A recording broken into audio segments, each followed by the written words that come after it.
font I used is gone. That's what content's all about, right? How it looks. Oh well. So don't judge me by my fonts. I really need to figure out a way to send PowerPoint presentations and still get the font to come along with it. Hooray! There it is. Yes, always have faith. Okay, so my name is Miriam Schwab, and I've been in marketing generally, mostly digitally related, for like 14 years, and a big part of what I've been doing, or the way that I've been working, is helping clients take their content which they've created on their website and make sure that that website that's supporting the content is well built so that the content will then get more exposure, etc. So I'm going to be talking from kind of more of a technical point of view. Even though I too am a content creator, I've been blogging since who knows when, and I've written hundreds of posts on a number of blogs, our own internal company blog, a blog that was very widely read until we kind of stopped blogging on it, called WP Garage, about WordPress. So I'll just tell you a bit about my background. So I founded a WordPress development agency called Illumina. A number of our clients are here. I did that for about 12 years, and WordPress really is my area of expertise. And the reason I am passionate about WordPress is because of its basic concept of democratizing content creation, which means that pretty much anyone has a tool that can enable them to write and express themselves personally, or of course for business, in a way that is not limiting and can also be very powerful. So we worked with Israel's leading tech companies, universities, the government, doing custom high-level WordPress builds. About 2 years ago, and then there's this blog that we were writing for a long time about, I started it to kind of document my journey as I learned about WordPress. One of the things about being part of an open source community is the sharing of knowledge, which is one of the things that I really loved about it and continue to love about it. And I was able to do so much thanks to the information that other people shared that I wanted to do the same. So for many years, every time I learned something new, and then my coworker Rebecca, she would learn something new, we would make sure to basically document it, write it up in a tutorial form, or share our thoughts about things, and publish it there for the WordPress community, and became very widely read. I organized the local official WordPress conference 5 times. It's called WordCamp. It happens all around the world. We did a few of them in Tel Aviv, a few of them in Yerushalayim. I'm from Yerushalayim. And I also speak at the WordCamp conferences. I've spoken at WordCamp Europe 3 times. There's 2 major ones that happen every year. WordCamp Europe 3 times, and God willing, in December I'll be speaking at WordCamp US for the first time. Very excited. About 2 years ago, I took an idea that was in my head. I've had many ideas over the years. I was in a personal situation in terms of my children and their ages where I could actually seriously consider this idea and see if I could do something with it. And then it did become something, and I founded a startup called Strattic. We're early stage. I participate in 2 accelerators, and we are, God willing, going to launch when we're at WordCamp US in December. The goal of Strattic being helping people take that amazing tool called WordPress, but making sure that their content is fast and secure. I'll tell you more about that. So this is something that I've seen throughout the years, and we've seen with our clients as well. You work really hard, you schedule, you have your editorial schedule, you schedule your content, you work hard on it, you write it up, you share it on all the socials, push it out there, and crickets. Because if you build it, they will not necessarily come, right? In the beginning, when I started out, it was actually much easier to get attention for your blog content. At least that was what was the main form of communication then. Because the market was much more open, there was much more opportunity. Now it's very saturated. It's very, very hard to get attention for your content. So the talks that came before me were amazing. I mean, I didn't hear the last one. I needed to eat. My life revolves around my eating schedule. But really amazing tips on how to generate content, drive traffic to it, etc., and hopefully convert it to leads. I'm going to talk about the point of view that I come from, which is what you can do as marketers on the technical side to ensure that your content is essentially Google ready and social platform ready, and things that you can avoid and tools that you can use to improve that side of things. We're at a very interesting place in terms of technology tools where marketers are increasingly responsible for maintaining and managing technology tools like WordPress and other ones. And what can we do? It's not just about writing words. There's actually a technical side to things, and in my opinion, it's important to know about it because it can leverage you just a little bit farther. You're competing not only on content, but on a lot of other factors on the internet, and everything that you do pushes you forward a little bit and makes your content just a little bit more accessible, spiderable, etc. So, first of all, spiders are your friend. So what does that mean? When you write content or you have a website, how are those URLs found? It's actually pretty simple. The main way is by links to your content, right? Someone references it in their content. These days also, Google is gaining information from Twitter and other social networks, but it all has to do with the links to your content. So that's off your site. And you can control that to a certain extent, but you can also do things on your site to help Google spider your content better. One of those is an XML sitemap. And that it takes your content and presents it in a particular format, which is Google Spider friendly. And it should update whenever you create new content. And there are a number of things that you can do with this sitemap. So first of all, how do you make sure that you have it on your site? If you're using a WordPress site, there's an amazing SEO tool called Yoast, which you probably have heard of. And in there, in a more hidden place than it used to be, is a feature to turn on the XML sitemap. And that's it. Then it's done. Then it exists, and you've got it. Here, the format that Yoast has created is a sitemap of sitemaps. It's fine. Google likes it. And it has its own URL. What you do with that sitemap, aside from it existing and you hoping that Google will find it, you can add it to Google Search Console. How many of you are using Google Search Console with your website? Okay, good. But the rest of you should also. It's an amazing tool that Google has offered us for free that gives you information that is very, very valuable and you can't necessarily get anywhere else. One example of that is what keywords people are using to find your content, right? It no longer appears in Google Analytics, thanks to HTTPS. It says not what is available or not, whatever. I can't remember exactly what it says. It's like I've got blindness to it by now. If you go into Google Search Console, you can see a list of keywords that people are using to access your content. And you can get other information, like how many times your content is appearing in search results, and what's the click-through rate, impressions versus click-through rate. It's amazing information. You can see where links are pointing to your site. There are other tools that are more accurate, but it's still some information, and all of this is for free. In order to use Google Search Console, you need to authenticate your site with it to prove that you're the owner. And there's a number of ways to do it that are pretty easy. And again, Yoast has a really easy field. Google gives you a meta tag. You just paste it in there, and you're validated. And then you can use this tool. And one of the things you can do in order to help Google find the URLs that you want Google to find is add the sitemap to the Google Search Console. Yoast's tool also allows you to have more control over which pages of your site appear in the sitemap. So anyways, there's a lot that you can do there with that. And that enables you to kind of tell Google what pages and what content is more important to you and what content is less important to you and which content you don't want Google to index at all. In general, also, every website has what's called an indexing budget. It's like a budget of how much Google will index your site. So if you have content that you don't really want to appear, you don't care, like deprioritize it, it means that you get kind of more oomph for the content that you care about. That's the sitemap.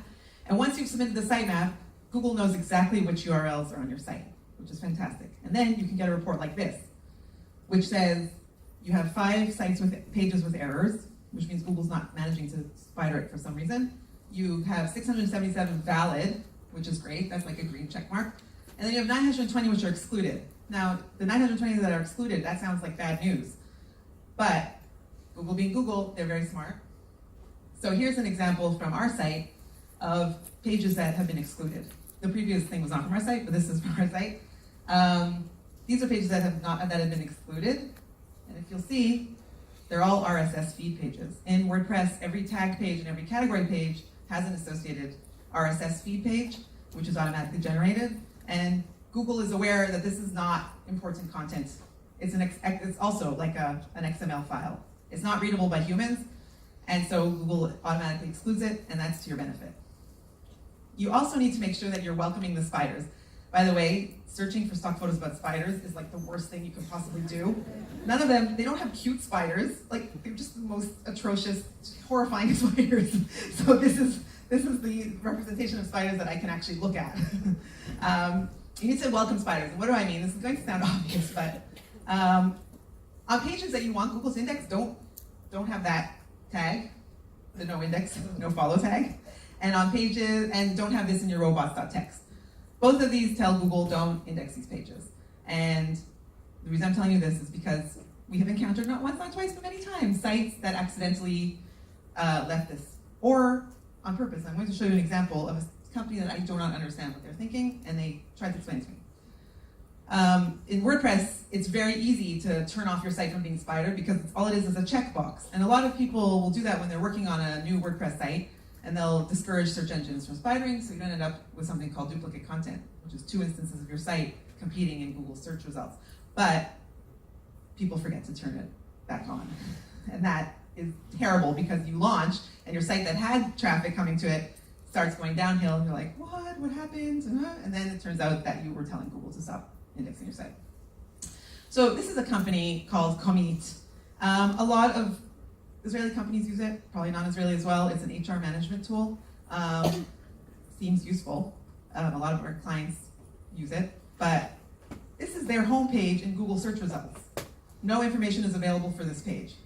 So I contacted them, and I said, do you know that this is going on? Like, you have no meta description. That's what that information is generally called. It looks like your site doesn't exist. So they gave me some explanation that it's on purpose because something. I don't understand what they were saying. But this is not what you want to be achieving at all. The meta description is a piece of information which you can have control over largely. Google sometimes will change it, but it's really important, not for SEO, but for conversion. Like, if you appear in search results, you want people to quickly understand what you do in a compelling way so they click through. If you have this, which is what happens if you have a robots.txt file like that, then Google just will put no information there. You'll still be in there because people have linked to you, like Commit has links to their website, but their meta description is just non-existent, which is terrible, or they think it's great, I don't know, but you don't want to be aiming for that. One way to always make sure that your site is being indexed by Google, and I'm telling you this because we've done it to ourselves. We've done a few damaging things to ourselves over the years, funny stories, but some of them are not allowing our site to be indexed. This is a Chrome extension, and it just sits in your Chrome bar, and if the site is indexable, it will show a green square, and if it's not, it will be a red square, and if it's no index but follow, it will be half green, half red. It's just kind of like a safety thing that will let you know if there's any problems with your site or any other sites that you're dealing with, and then you can tell the site owners. So we learned our lesson, we keep this installed. An amazing, amazing tool for keeping track of the content on your site, especially as it grows, is Screaming Frog. It's not free, it's kind of expensive, but in my opinion, it's like a must-have. I will always have it by my side. What it does is, it's also a spider, and it will spider a site and give you amazing information about the content and help you make order. So for example, it will tell you what pages have repeating title tags, and I'll show you what the title tag is. What pages don't have a meta description. What pages are showing a 404. Very easily you can get a report about that, and there might be pages you didn't realize are 404ing. What pages are redirecting, 301, 302. So I ran it on the Commit site, and it stopped at page 1. Now you can have, there's settings in Screaming Frog to override that, but that's basically what any spider is encountering. It goes to page 1 and it stops there. So the rest of the pages on the site, it's hard to spider them. Okay, so keep an eye out for, in Google Search Console, in that tool that I told you about, as spike in indexing errors. This is why it's a good idea to keep an eye on what's going on in Google Search Console on a regular basis. Also, Google's very nice. They'll send you a notification if something really, really bad seems to be happening to your site by email. Not often enough, but just so you know that. A spike in indexing errors, a drop in total index pages, or a significant number of pages unindexed. So just jump in there, even like once a month, and see what's going on. so that you can spot any disasters before they become apocalyptic. Okay. The other thing is open graph, metadata, and markup. So this is on the code level, but again, you can control this thanks to tools that make it possible. So this is what open graph content looks like in the code, the OG, and thanks to Yoast's SEO tool in WordPress, and there are other tools that allow you to do this, you can customize it for how it will be shared on Facebook, right? When you share a link in Facebook, it pulls out particular data, and then it presents in a particular way. You might want to have full control over the image and whatever, so you can do that with the open graph data. This is a really useful tool that was just launched on Product Hunt called meta tags, which allows you to, you just paste in a URL, and then you can get an idea of how it's going to look on various mediums. So this is how Strattic would look in Google, and in Facebook, and in Twitter farther down.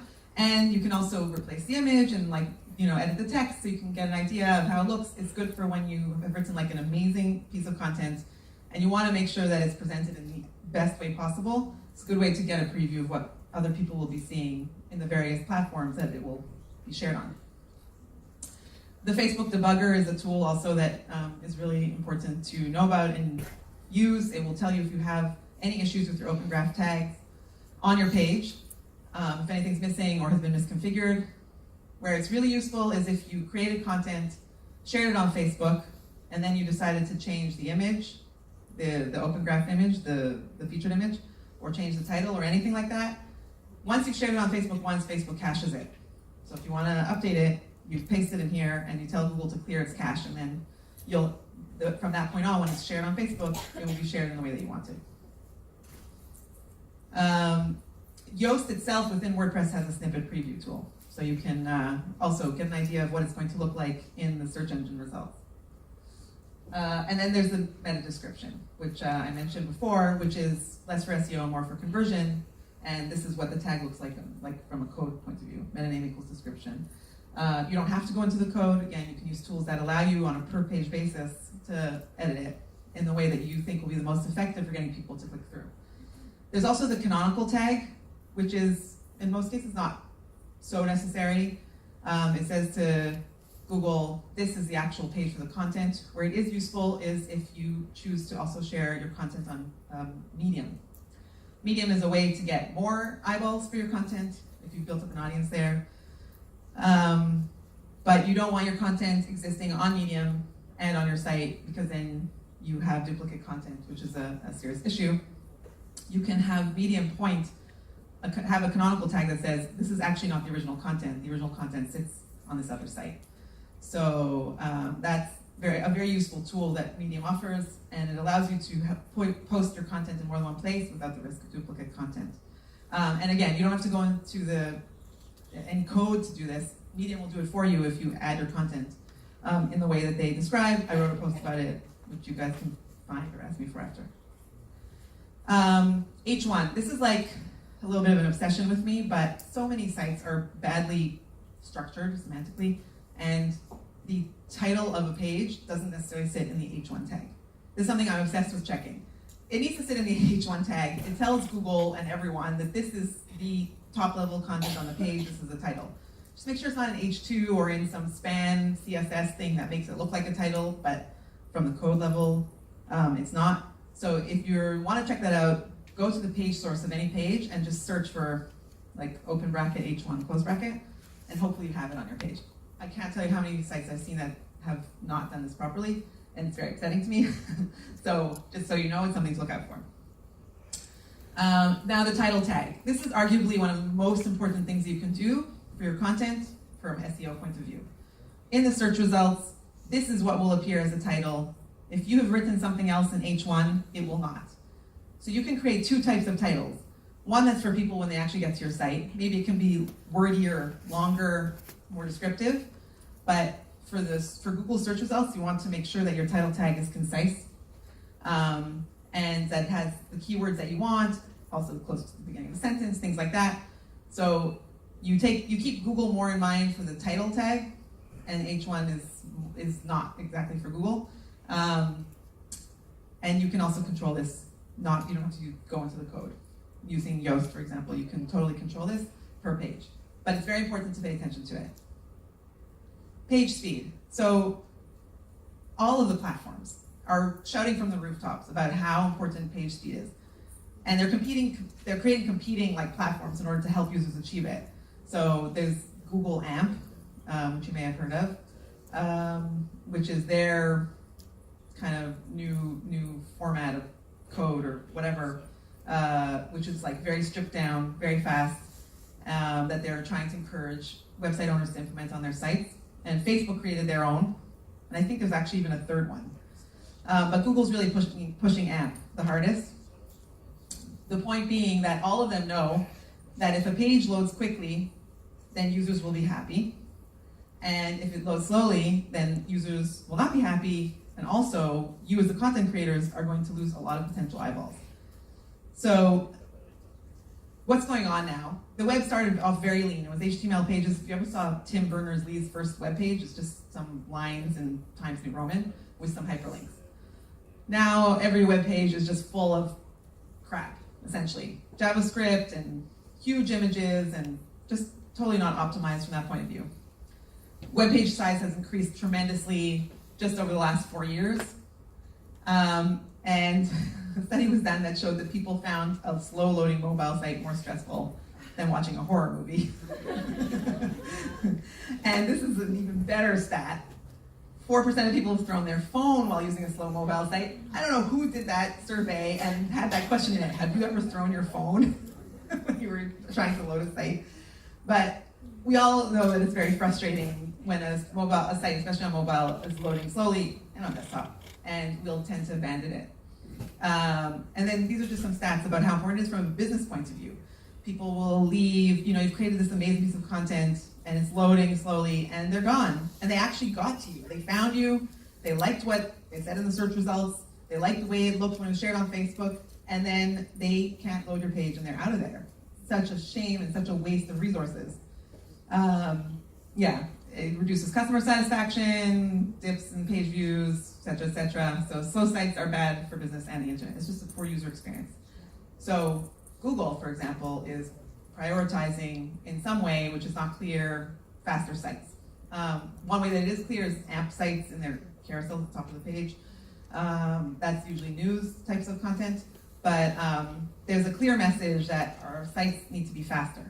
And it's not just from Google, it's from our users. That's just how it is. Users will jump. So what are some ways that you can test your page for speed? There's Pingdom, which is really useful, and it also allows you to test it from different locations, including Australia. The results can differ very wildly, depending on what time of day it is, depending on if you do the test once, twice, or 3 times. So just keep that in mind. But if you create a benchmark, then you can see if the improvements that you make have an impact. There's also GT metrics. And there's Google's page speed insights. We're coming back to Google. Google gives a lot of useful tools. They're the benevolent dictators of the world. And so, I keep eating it up. I'm like, oh, thank you, Google. You can have all my information because you give me shiny tools. So page speed insights actually improved a lot recently. Google had created this tool called Lighthouse, but it was like very developer-y, but now they've made it more accessible to everybody. You just search for Google page speed insights. Until now, it would just give you a score. And it wasn't actually necessarily related to speed. There was a correlation, but it was more about how badly coded your page was. Now there's speed information in there, which is really, really useful and also can be very depressing. So in order to make us all feel better, I did CNN. CNN, that it's really hard. Google standards are super high, like really, really high. The vast majority of sites will not get a good score unless they're like Tim Berners-Lee first web page. So just keep that in mind, but it's very useful. And what's useful about it is, this one was on mobile. For desktop, they got a 51 score on speed. Mobile is really tricky. So the page speed insights also gives a lot of very detailed information of what you can do to improve your site. You can download a report. A lot of stuff is very, very complicated to implement. Thanks so much for the information. It's like, render blocking JavaScript and concatenate and whatever. Like, you'll need developers to get in there, but at least you know what you can do. They also just released this amazing tool called WebDev, Also, you can run reports and get information. So this is CNN run through the web dev tool. So again, performance is bad, but on SEO they're good. So, and you can see at the bottom the information related to speed. So what is one low-hanging fruit thing that you can do to make your site faster? Optimize your images. We're all not doing that, and it's a huge and a very effective way to save on time, on page load time. Images have grown, pages are bloated. If you run a site through Pingdom, then it will tell you exactly which content is the largest. It tends to be images, you can see here. There's different tools. I can send this around after. Each of these images is a link to the tool that will show you how images affect your page speed. And there are different plugins that you can use either off-site or in your site that optimize the images for you. These are some more tools. Yeah, so there are useful tools. It's kind of tedious at the moment. There are tools that you can run, like batch run on images. It's a bit of a job, but at the very least, from this point on, when you upload an image, try to optimize it for the web. Another thing that you can do to make sure that your site is fast is have it on HTTPS, which you should be doing anyways, to encrypt the data. But what used to be the case was that HTTPS was slower. Thanks to a new format of HTTP, the next version, HTTP2, it actually gets faster. So here's an example of a page. It loads all these green check marks. So it first loads it over HTTPS. It took 1.92 seconds. And on HTTP, it took 17 seconds, which is way too slow.